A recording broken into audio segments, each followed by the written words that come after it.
Opening day is a celebration unlike any other in the Motor City, but this particular opening day has something of a somber overtone to it, as two franchise icons have both passed away within the last year. Week 10 of the high school football season equals week 1 of the postseason. Coming up next, we'll speak live with Vassar Vulcan's head coach, Jason Kiss. Michigan State's presence at Ford Field this weekend is not the only source of hometown pride. The very piece of hardwood upon which these teams will compete was manufactured in Michigan's UP, making this the Final Floor.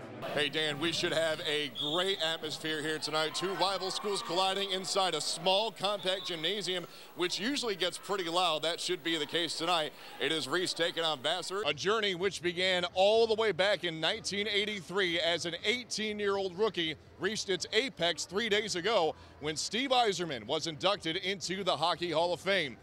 That Kevin, he always has so much fun. I was just going to say that. Took the words right out of my mouth. He does have all the fun, but he's a fun kind of guy. He's a funny guy. He is a funny guy. Yes, he is. All right, well, moving on to sports. I still can't believe it's already almost football season. That is hard to believe. That is very hard to believe. The Heisman Trophy winner, Mark Ingram, ready for the encore, ready to lead his national champion Alabama team into a brand new season. We'll hear from the local star coming up next. And after a long layoff, the Great Lakes Loons back in action at Dow Diamond. Highlights of their series opener with Clinton next. You're watching NBC 25 News at 11. Sports is on the way.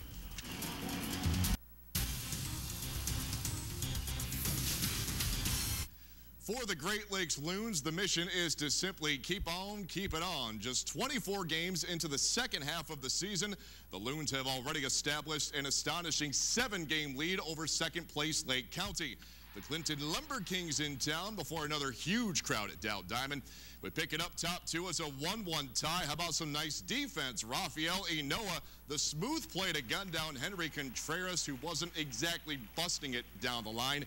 It remains a 1-1 game, but that would change in the bottom half of the frame. Man aboard for Brian Ruggiano, who launches one deep to left and gone for his third of the season. Loons jump in front 3-1 after 2. Clinton now threatening in the third with first and second. Nobody down, but Allen Webster with a fine escape act, striking out the side to wiggle out of the jam and keep this a 3-1 lead.